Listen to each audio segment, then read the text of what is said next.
So today our first goal will be to discuss quotients of normed spaces and some related linear operators.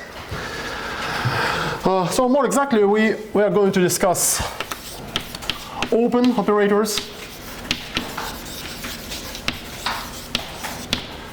co-isometries,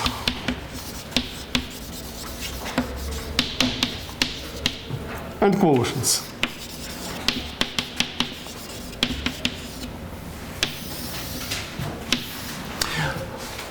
In Russian, quotient is factor пространства.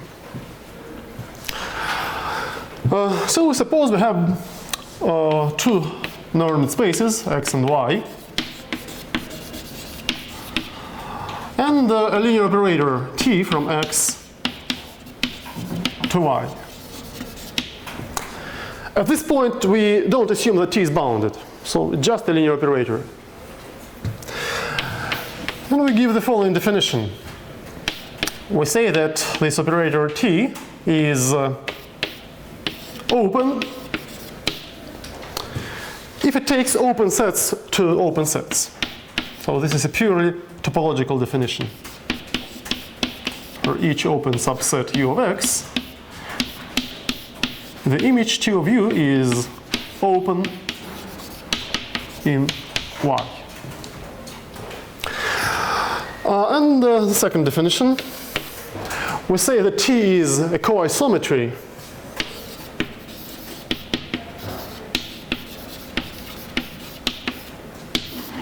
if it takes the open unit ball of the space X onto the open unit ball of the space Y. So let's recall that this is our standard notation for the open ball of radius 1 centered at 0.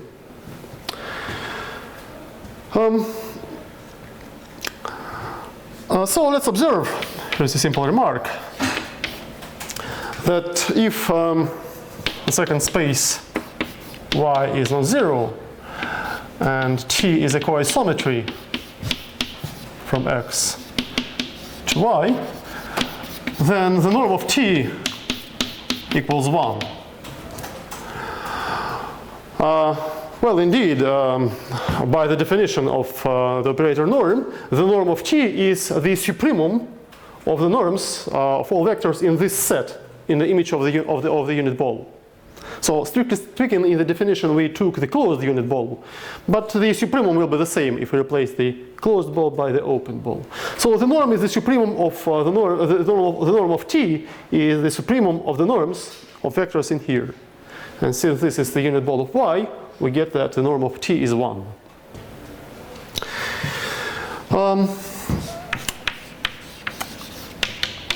The following result, the following proposition gives several equivalent characterizations of open operators, and in particular it will show a relation between open operators and co-isometries. So the following conditions are equivalent. Condition 1, t is open. Condition 2, the image of the open unit ball of x contains the open ball of some positive radius or some positive number r. And condition 3, there exists a constant c, a positive constant c, such that for each element y in the space big Y, there exists an element x and x, such that, first of all, t of x equals y, and such that the norm of y satisfies the following estimate.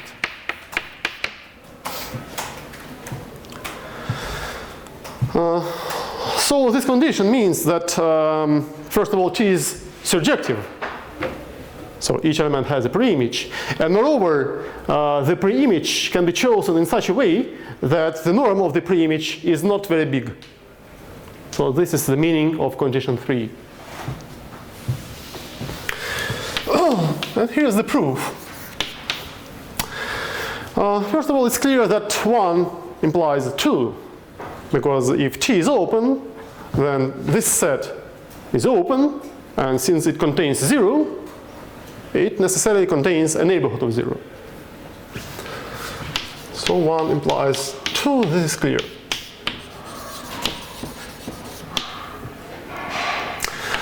Let's now show that 2 implies 3.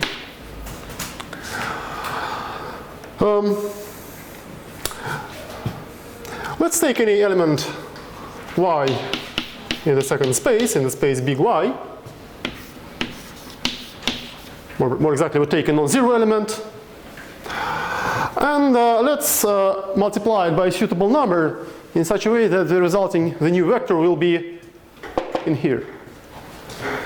So we let y prime denote the following vector in y. Well, so it's clear that the norm of y prime is r divided by 2. So y prime sits in ball of radius r. На какой из норм мы делаем? Нормы по x или по y? Норм по y, потому что, ну как, y лежит в y большом. У него в пространстве y только одна норма. На x своя норма, на y своя норма. Поэтому на ту норму, которая в пространстве y есть, на ту мы и делим. So this vector is in the ball of radius r. And by condition 2, it sits in the image of the open unit ball of x. So there exists an element x prime in the open unit ball of x. So this is the ball in y, and this is the ball in x. Such that t of x prime equals y prime.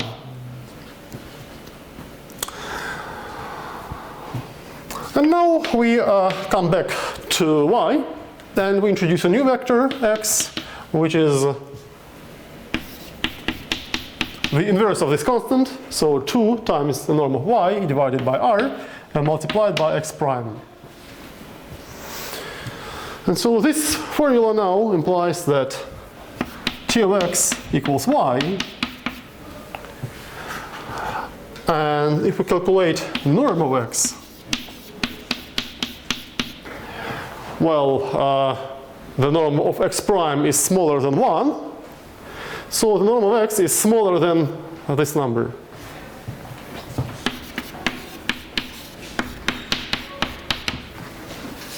And this is exactly our condition 3. So now the constant c is 2 divided by r. Okay, now we have to show that 3 implies 1. Y is less than cx, and right to have x is less than cy. Well, oh my god. Thank you. When I said that the norm of the preimage is not very big. The preimage is here. X is the preimage, and y is the image. I'm sorry about that. So this is the correct formula. Otherwise, well, if we write as before, y is less than c times x, this is automatic provided that t is bounded. So the point is that we have kind of an opposite estimate. So the norm of the preimage is not very big. It is and can be estimated as the norm of the image multiplied by a suitable constant. Thank you. And here this is exactly what we wanted to show. So the norm of the preimage is satisfies this inequality. Okay? Okay, now so we want to show that 3 implies 1. To show that 3 implies 1, we first observe that 3 easily implies 2. This is almost clear. It suffices to take r, to define r as 1 divided by c. So if property 3 holds, and if you have a vector in here, in this ball, then it has a preimage whose norm is smaller than, r was c times y. So this element will be in the unit ball. And in conclusion, we have to show that 2 implies 1. 2 implies 1. We take an open set U in X. We take an element little x in this set. And to show that T of U is open, we have to show that T of X. We want to show that T of X is in the interior of T of Y. So we will show that each point in T of Y is in the interior of the set, and this means that the set is open. Okay, so X sits in U, and U is open, and so there is a neighborhood. There is a positive epsilon, such that the open epsilon neighborhood of X is contained in U. And the epsilon neighborhood of X can be written in the following way.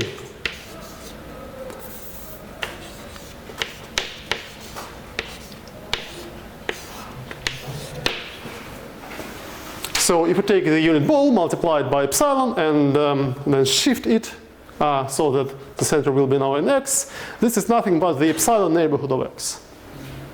And it is contained in U. And after we apply T, we get the following. T of U contains the image of this set. By linearity, we get the following.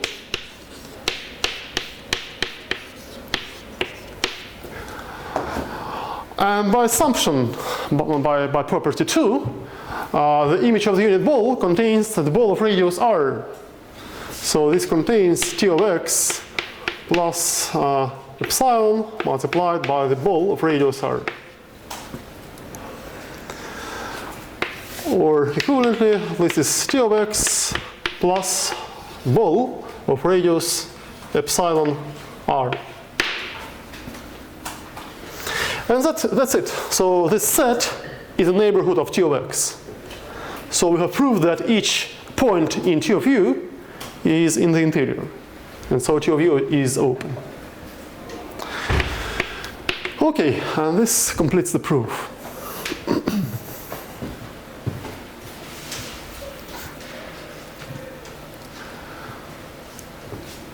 By the way, as a corollary,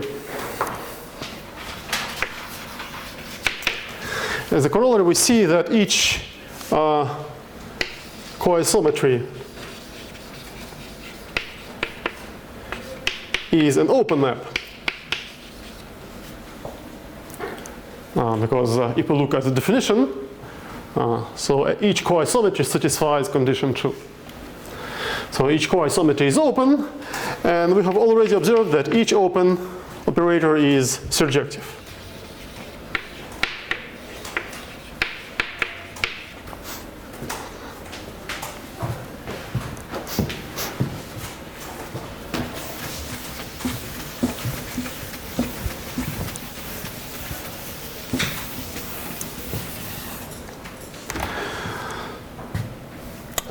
Here's a couple of examples.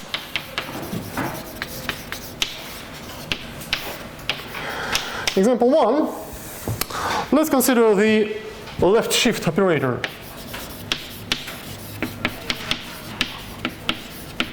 Which acts either on a little LP space or on the little C0 space. So let's recall that it acts by the following formula.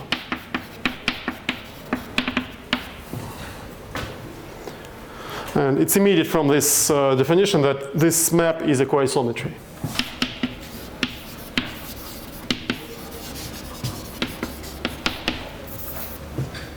Well, indeed, if this vector is in the open unit ball, the norm of this vector is obviously less than or equal to the norm of this vector, and so the image will be in the open unit ball.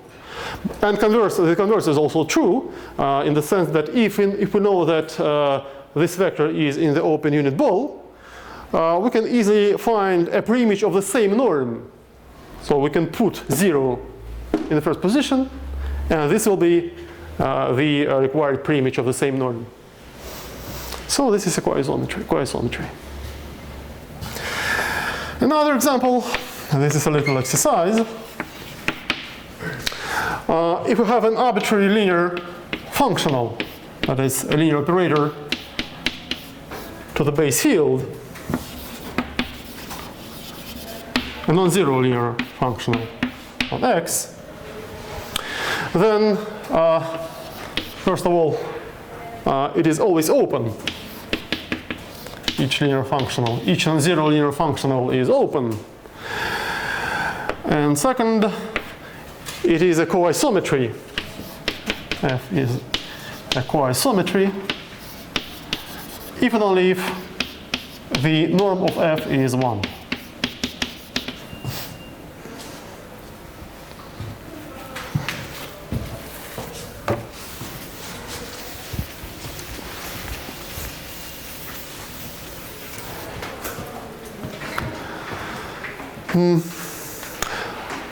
By the way, a warning about the definition of coisometries. So the actual question is, what happens if we replace the open balls by the closed balls?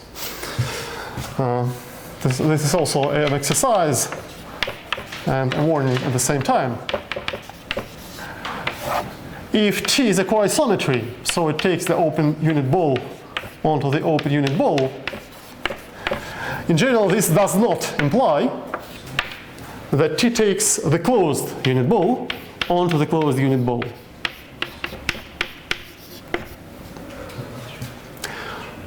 On the other hand, the opposite implication is always true.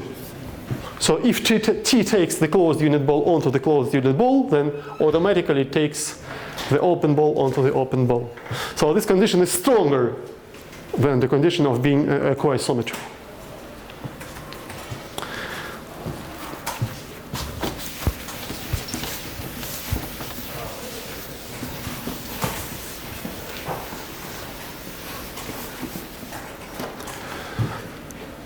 Okay, let's now look at quotients of normed spaces. So suppose we have a normed space X,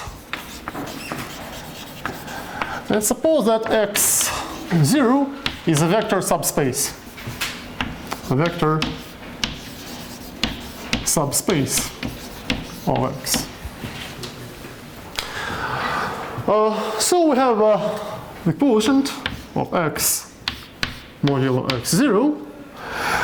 And let's denote the quotient map by Q.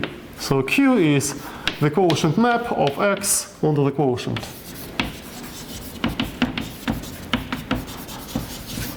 So it takes each element to the respective coset, which looks like this. So what we want to do is to make the quotient into a normed space, to define a reasonable norm on the quotient. What is a reasonable norm? Well, a natural requirement is the following. We would like to define a norm in such a way that Q is a bounded operator. And this leads to a certain restriction. Let's observe that if there exists a norm on the quotient such that Q is bounded, then X0 has to be closed. X0 is necessarily closed in X. Why is it so? Well, obviously X0 is the kernel of Q. x0 is the kernel of Q. And what is the kernel? The kernel is the preimage of 0. But, well, Q is bounded, means precisely that Q is continuous. And the preimage of a closed set, well, a point in a norm space is closed, because the norm space is Hausdorff. So the preimage of a point is necessarily closed. Well, it turns out that if this condition is satisfied, if x0 is closed, then actually there are many norms on the quotient which make Q bounded. We are going to define only one of them, which is the best one. This is the so-called quotient norm. At this point, we still don't require that x0 is closed, and we define the quotient seminorm on the space. So the quotient seminorm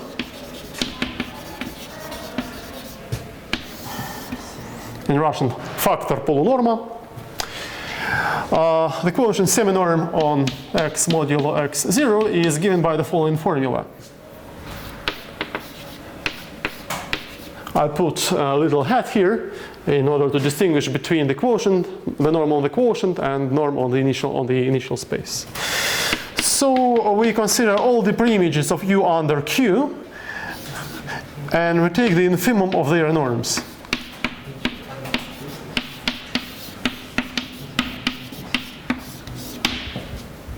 This is the definition. Or equivalently,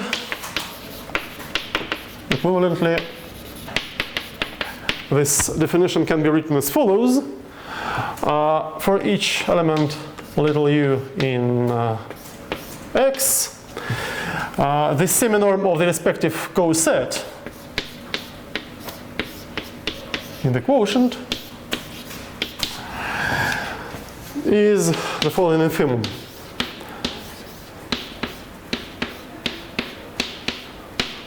Here y runs over x0. This is equivalent because all such elements are precisely the preimages of this element in the quotient. By the way, this formula has a nice geometrical meaning. We can obviously replace y by minus y here, because when y runs over x0, minus y also runs over x0. And after we replace y by minus y, we get exactly the definition of the distance between x, little x, and x0.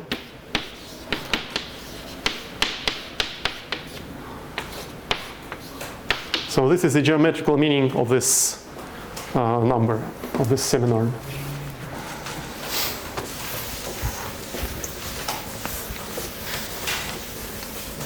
Well, it's an elementary exercise to show that the quotient seminorm is indeed a seminorm.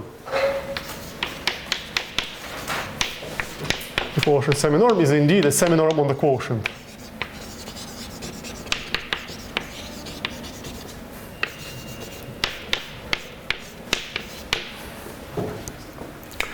Now, when is it a norm? The answer is quite predictable. It is a norm if and only if the quotient, if and only if x0 is closed. The quotient seminorm is a norm if and only if x0 is closed in X.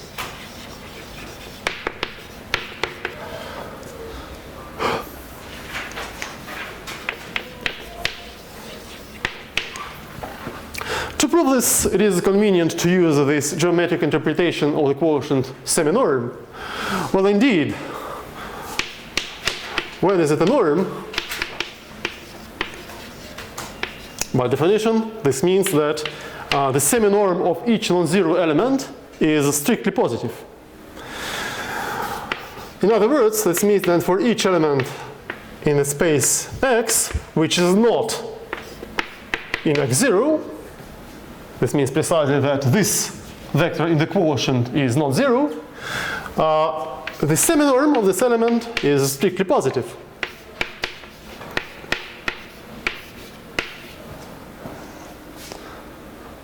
But we have already observed that this is just the distance between little x and x0.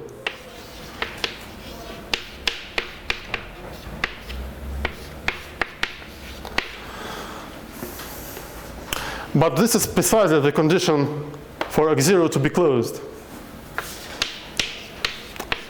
x0 is closed in x.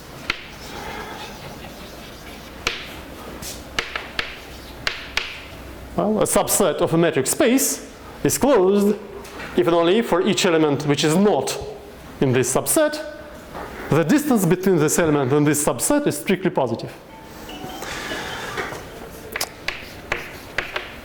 And this completes the proof.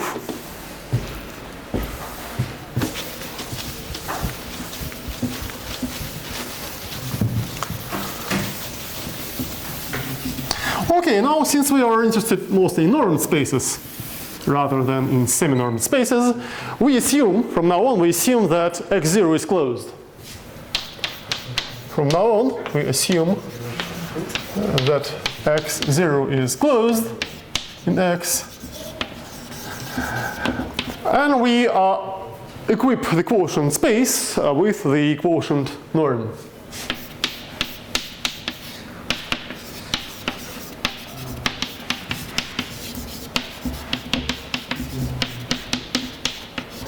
So it's a normed space. Here is an important property of the quotient norm. So we have the following proposition. The quotient map Q is a coisometry.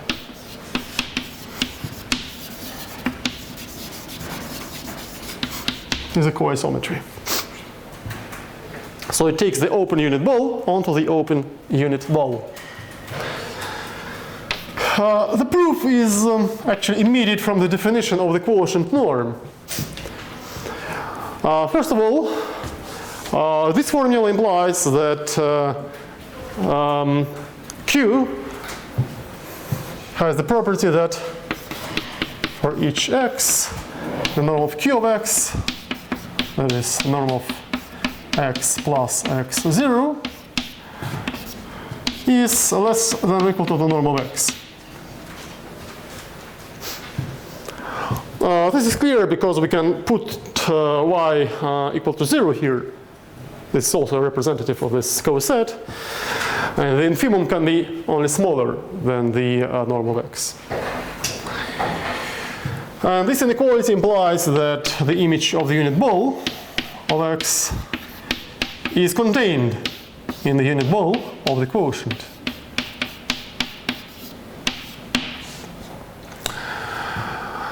And on the other hand, if we take an arbitrary element in the unit ball of the quotient, for each element u in the unit ball of the quotient, so this number is strictly smaller than 1. So this infimum is strictly smaller than 1. But now by the definition of the infimum, there is an element in this set which is smaller than 1. There is an element z in the pre-image of Q, of U, sorry, such that the norm of z is also strictly smaller than 1. So in other words, z is in the unit ball of x. And this implies that actually we have the following equality. The image of the unit ball of x is exactly the unit ball in the quotient. That is, Q is a coisometry.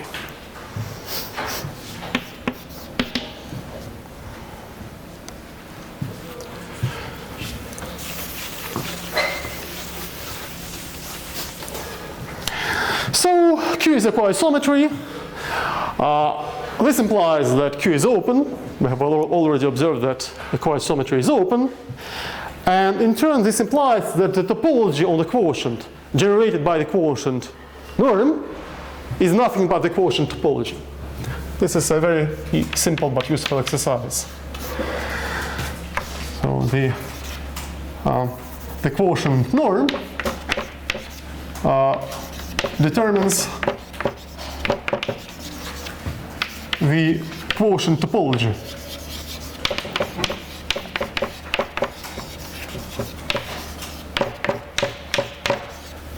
Which means that a subset in the quotient is open. A subset, so U in the quotient is open if and only if the pre-image of Q is open in X.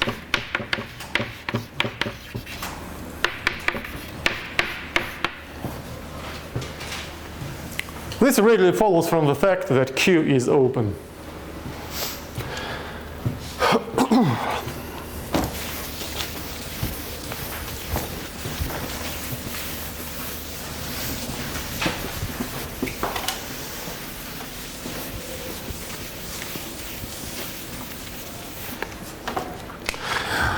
The following theorem is also very easy. But in fact, it describes probably the main property of the quotient. The first part of the theorem is a so-called universal property. Universal property of quotients.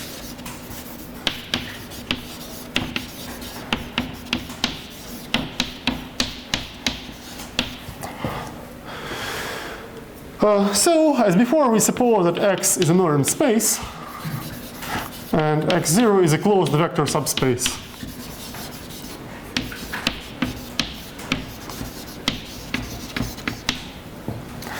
So let's draw a picture. This is X, this is the quotient, and this is the quotient map Q. I claim that for each normed space Y, and for each bounded operator T from X to Y,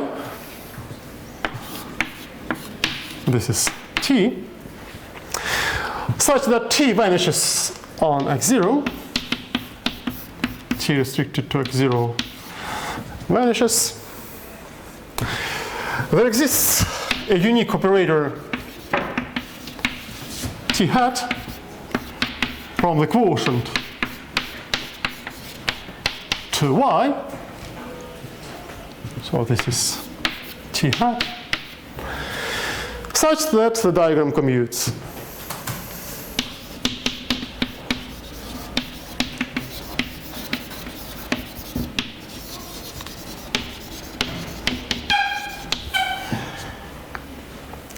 And moreover, the norm of T hat equals the norm of T.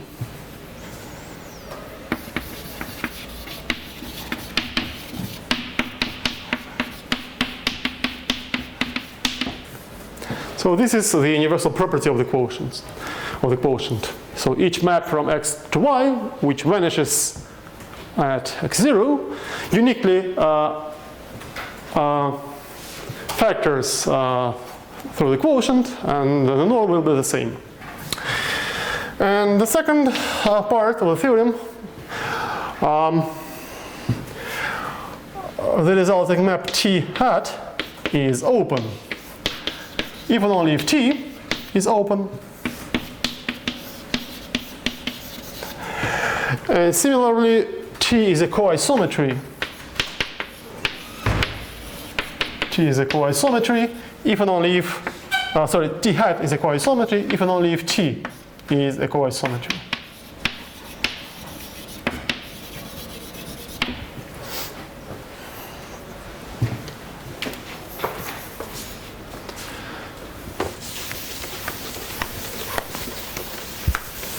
In fact, the proof of this theorem easily follows from our previous result, from the fact that Q is a coisometry.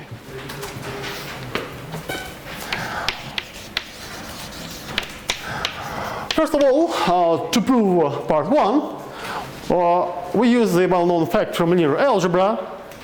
I assume that you know this, that there is a unique map T hat which makes the diagram commute, and that this map is linear.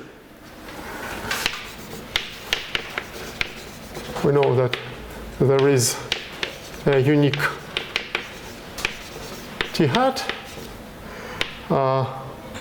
such that the above diagram is commutative, and this map is automatically linear. T hat is linear. So this is a pure linear algebra. So we want to show that t hat is bounded and that the norm of t hat equals the norm of t. But we also know that Q is a coisometry. Q is a coisometry.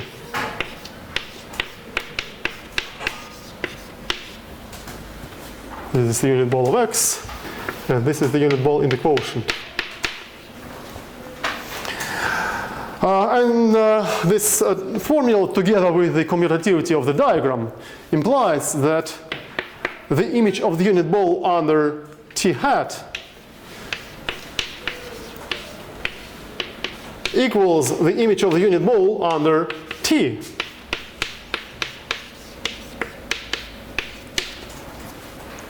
So these two sets, these two subsets in Y, are the same. This is true because the diagram is commutative and because of this equality. This equality readily implies that T is bounded and that the norm of T hat is bounded, and that the norm of T hat equals the norm of T.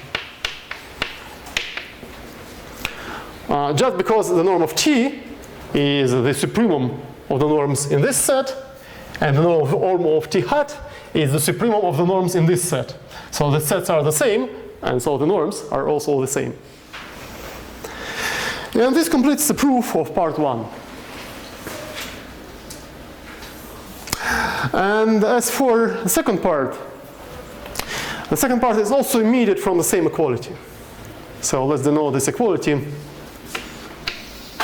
somehow by star, for example.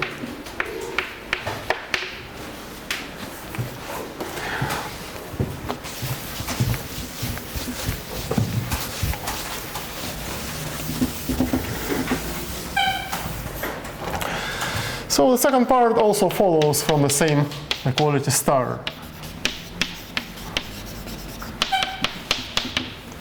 Why is it so?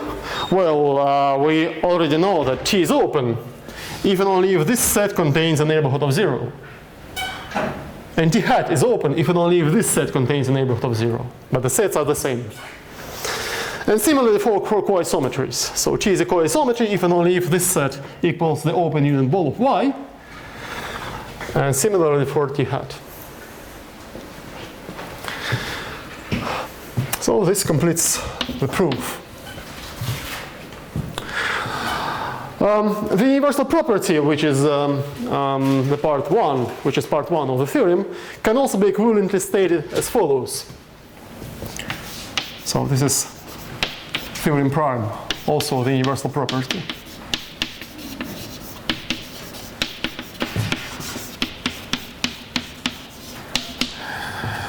For each normed space Y, let's consider the following map, which takes the space of bounded operators from the quotient to Y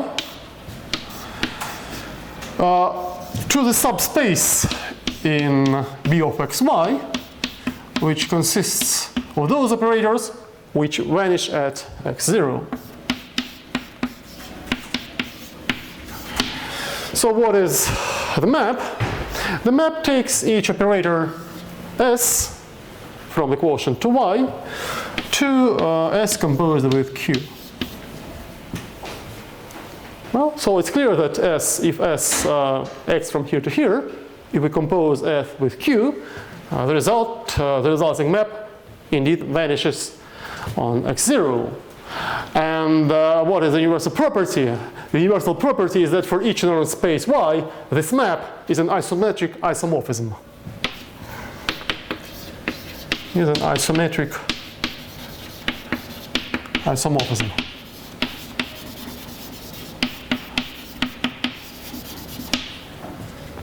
This is equivalent to part 1 of our theorem, Because, well, this statement means precisely that for each element in here, there is a unique pre-image here of the same norm.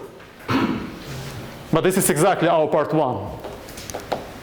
So for each element, for each map from here to here, which vanishes at x0, there is a unique t hat, which makes the diagram commute. And this means that this t hat is the pre-image indeed, and its norm is the same as the norm of t. And this means precisely that this map is an isometric isomorphism. In fact, this property, modulo the fact that the norm of Q is less than or equal to 1, uniquely determines the quotient up to an isometric isomorphism.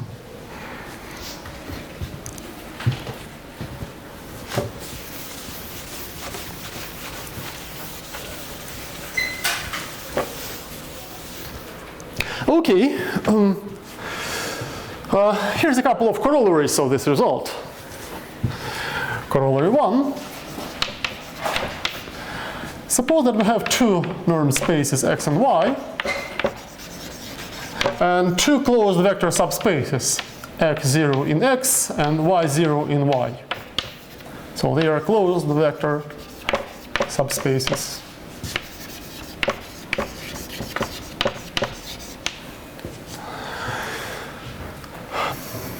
So the picture is as follows. This is x and y. And suppose we have an operator t from x to y.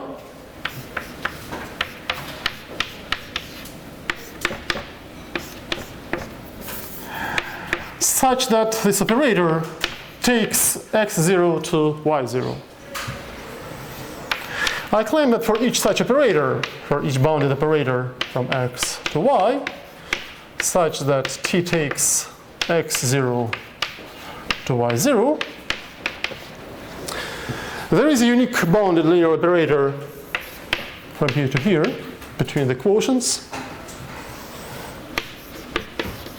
There is a unique t bar. This is bounded operator between the quotients.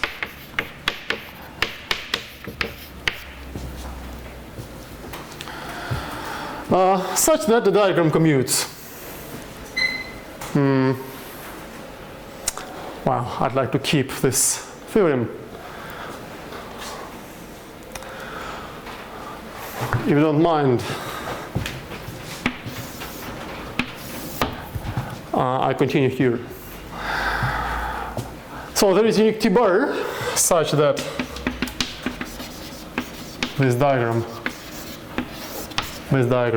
commutes, and moreover, the norm of t bar is less than or equal to the norm of t.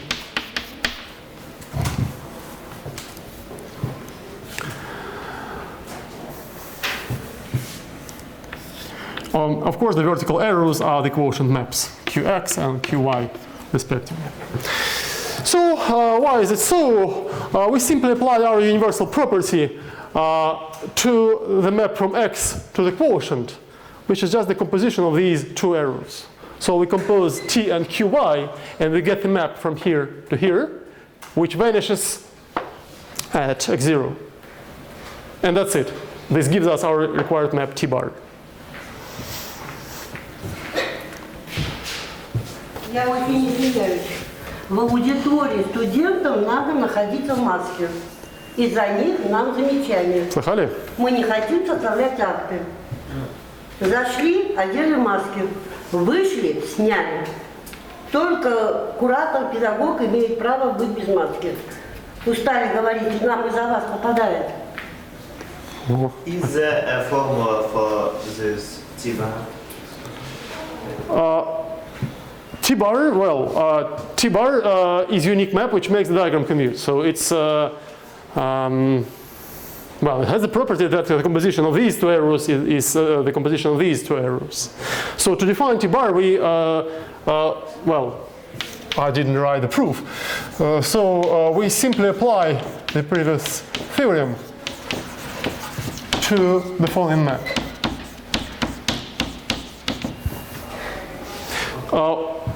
So look, t takes x0 to y0. T takes x0 to y0. The second map, qy, takes y0 to 0. So this composition vanishes at x0. So it satisfies this condition. And now we just apply this theorem. And we get T bar. Well, explicitly T bar is, of course, the commutativity of the diagram means that we have the following formula. So this is the formula which determines T bar, and this formula is equivalent to the commutativity of the diagram. Tx plus y? Tx plus y0, of course, y0.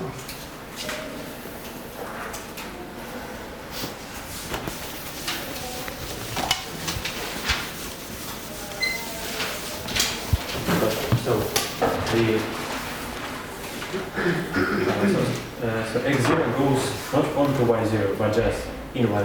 Yeah. Yes? Yes. And there you write the equality. So how do I understand this? Well, once again, we want to, let me draw a big picture. So this is x, this is y, this is the quotient. And we take T and compose it with Q. So T takes x0 to y0, not necessarily surjectively, but nevertheless the image of x0 is contained in y0. When we compose this map with Q, so Q takes y0 to 0. So the composition was denoted by S. S takes x0 to 0. And then we apply the universal property. So S is a bounded operator from here to here, which vanishes at x0. So by the universal property, we can factorize this map through the quotient of x modulo x0, S hat.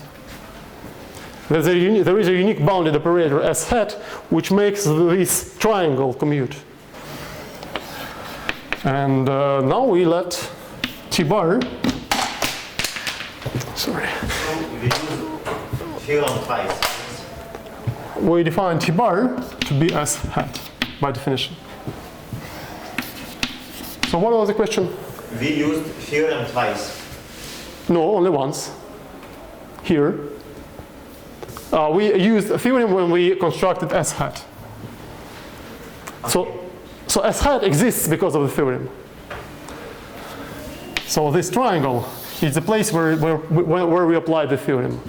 Plus y0, it means that we are in the quotient space y0. Of course, well, all elements in the quotient, elements in the quotient have this form. This is the equivalence class of x, and this is the equivalence class of T of x. Okay, so this is corollary 1. And one more corollary, corollary 2.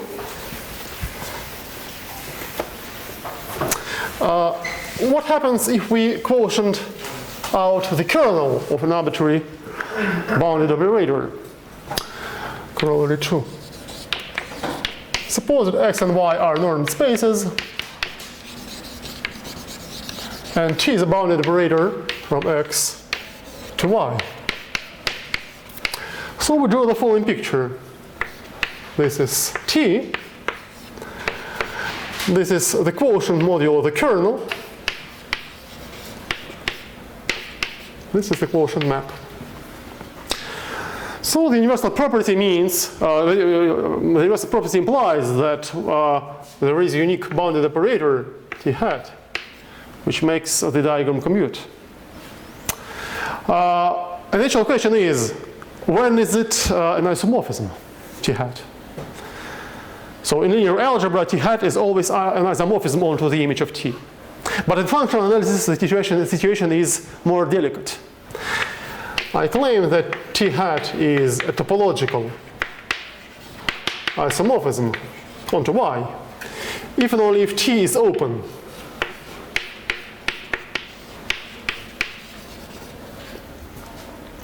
And part 2, T hat is an isometric isomorphism.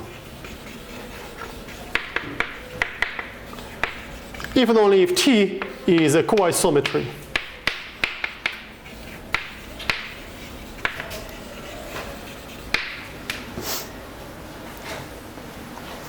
So in particular, this corollary shows that the quotient module of the kernel is not always isomorphic to the image. And for those of you who are familiar with categories, category theoretic corollary is that the category of norm spaces is not abelian. Well, indeed, why is it so?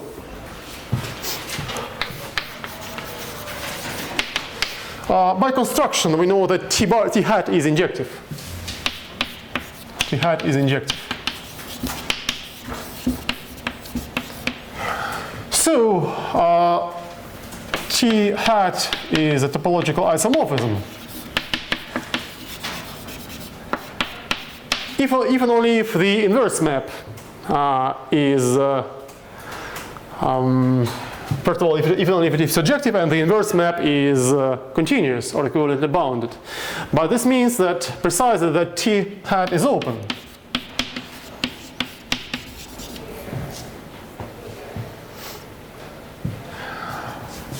But we already know from our previous theorem that T hat is open if and only if T is open.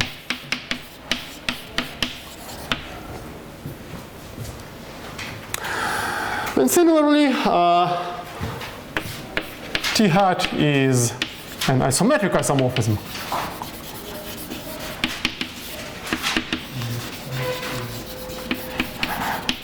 When is it an isometric isomorphism? Well, it's a little exercise to show that an injective map is an isometric isomorphism, if and only if it is a coisometry. This is a little exercise.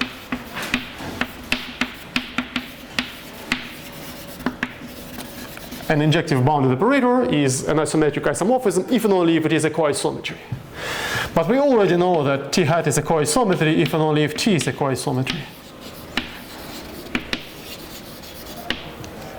And this completes the proof. Мы не требуем сюрреактивности. Сюрреактивности чего? Т. Она автоматом будет просто. Посмотрите. Ну, например, в пункте 1. Сюрреактивность Т следует и отсюда просто. У Т и Т с крышкой одинаковые образы. Правда? У Т и Т с крышкой одинаковые образы, поэтому если Т не сюрреактивен, то просто ни это не выполнено, ни это не выполнено. Вот, поэтому если выполнено это, то Т сюрреактивен. Если выполнено это, то Т тоже сюрреактивен.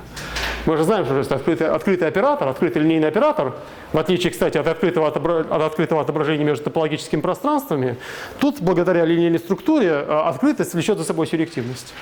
Поэтому для несюрреактивных тут доказывать нечего. Для несюрреактивных просто не выполнено ничего. Ни это, ни это, ни это, ни это. Вот, поэтому, в принципе, мы можем просто с самого начала считать, что он сюрреактивен.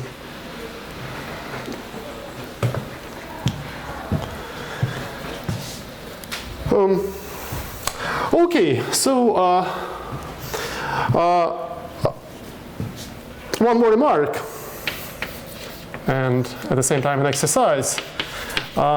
This is a remark for those of you who are familiar with categories. Those who are not familiar with categories can just skip this remark. So we can define two. So this remark shows a category theoretic interpretation of our two types of isomorphisms, topological and isometric, and also a category theoretic interpretation of isometries, coisometries, topologically injective operators, and open operators. So we can define two categories. The first will be denoted in this way, and the second one will be denoted by 1. The objects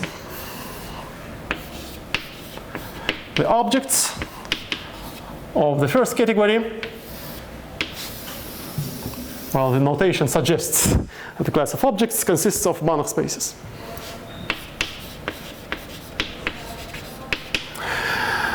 The second category has the same objects. The objects of the second category is also the class of all Banach spaces. But the morphisms are different. The morphisms in the first category are bounded linear operators.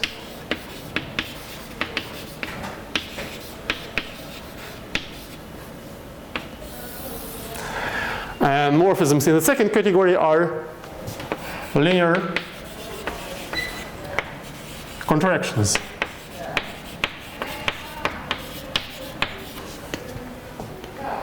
So what is a linear contraction? A linear contraction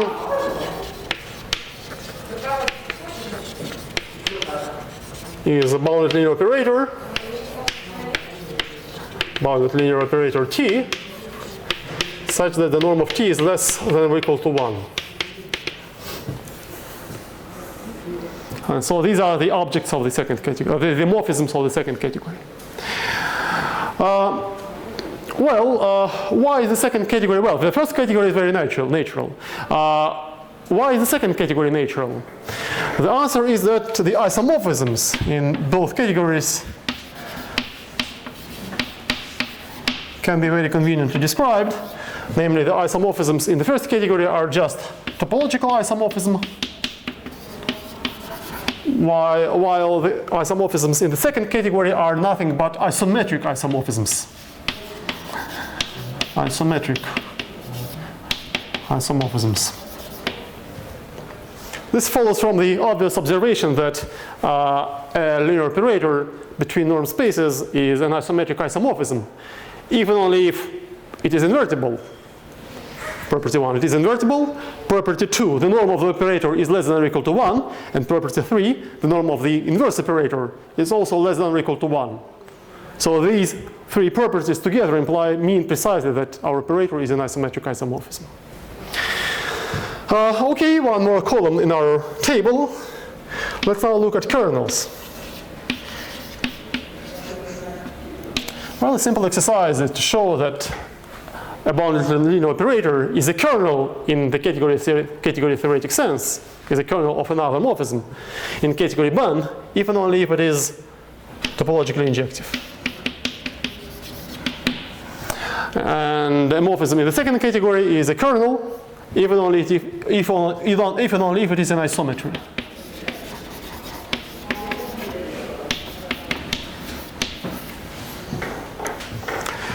And finally, let's look at co-kernels. And here the description is as follows. A morphism in the first category is a co-kernel of another morphism, even only if it is open. And a morphism in the second category is a co-kernel, even only if it is a co-isometry.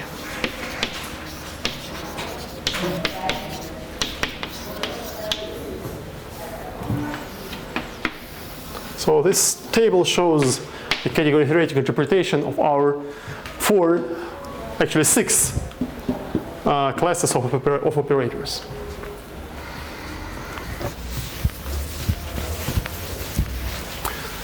Okay, let's now look at the completeness property of the quotient. So a natural question is, well, we are mostly interested in Banach spaces, that is, in complete norm spaces. So the natural question is, when is the quotient complete? And to answer this question, let's give the following definition. Suppose that X is a normal space. And suppose that we have a formal series of elements in X.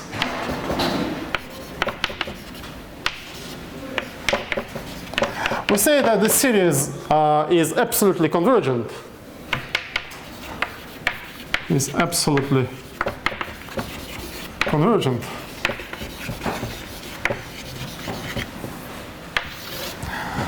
If and only if the series of norms converges.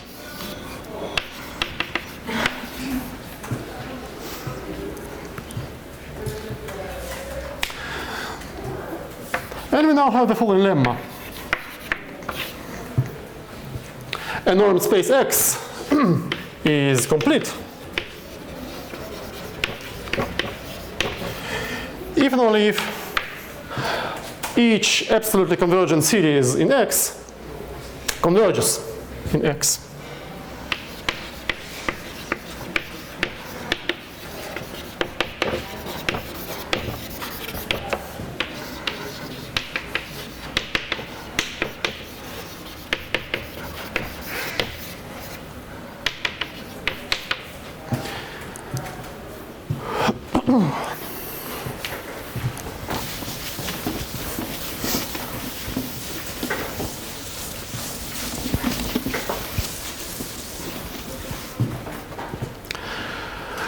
The proof is a simple exercise for you. Actually, the left to right implication, if X is complete, then each absolutely convergent series converges, is absolutely identical to the well-known fact from calculus that this property holds for the real numbers. So the well-known proof for the real numbers carries over to arbitrary complete normed spaces. And the right to left implication is a little bit more delicate, but is also quite easy. The hint is to do the following. You take a Cauchy sequence, then take a suitable subsequence, and then construct a series whose elements are differences of neighboring elements.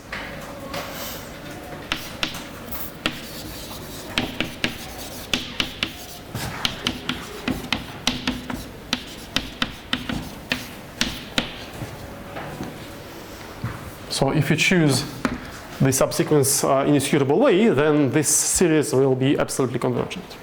This is a hint. By using this lemma, we can now easily show that the quotient of a Banach space, modulo a closed vector subspace, is also a Banach space. If X is a Banach space and X0 is a closed vector subspace,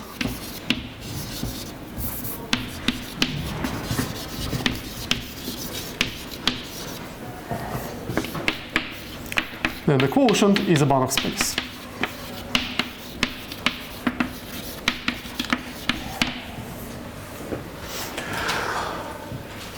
To prove this result, we apply our previous lemma. So we take an absolutely convergent series in the quotient. So we suppose that we have a sequence of elements, U1, U2, and so on, in the quotient, and that the following series converges. We want to show that the series of elements Un converges in the quotient. And we just use the definition of the quotient norm. So for each natural number n,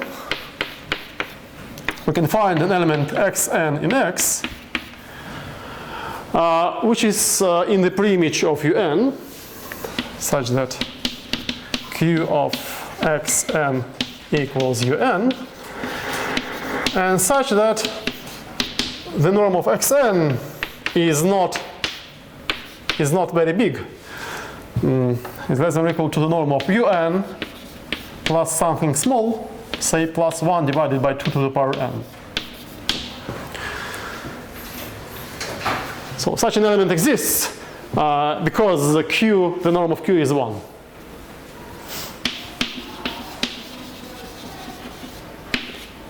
We know that Q is a coisometry. So the norm of Q is 1. And for each element, we can find a preimage of almost the same norm.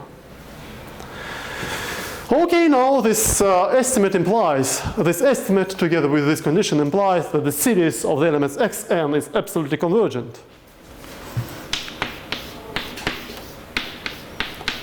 This series is absolutely convergent. Okay, if we now apply our lemma, we conclude that the series converges because X is a Banach space. So there is an element, little x, which is the sum of this series in the space X.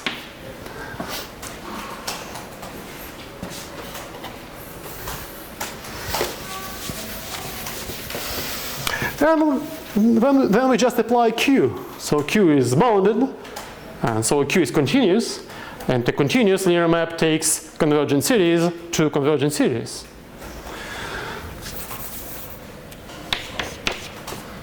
This implies that Q of X is the sum of the elements Un.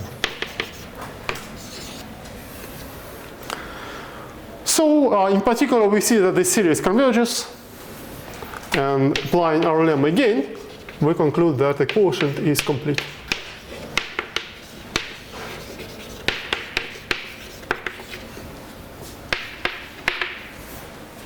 So the quotient of a Banach space modulo a closed vector subspace is also a Banach space. Okay, so that's all for today. And at the next lecture, we begin to discuss Hilbert spaces.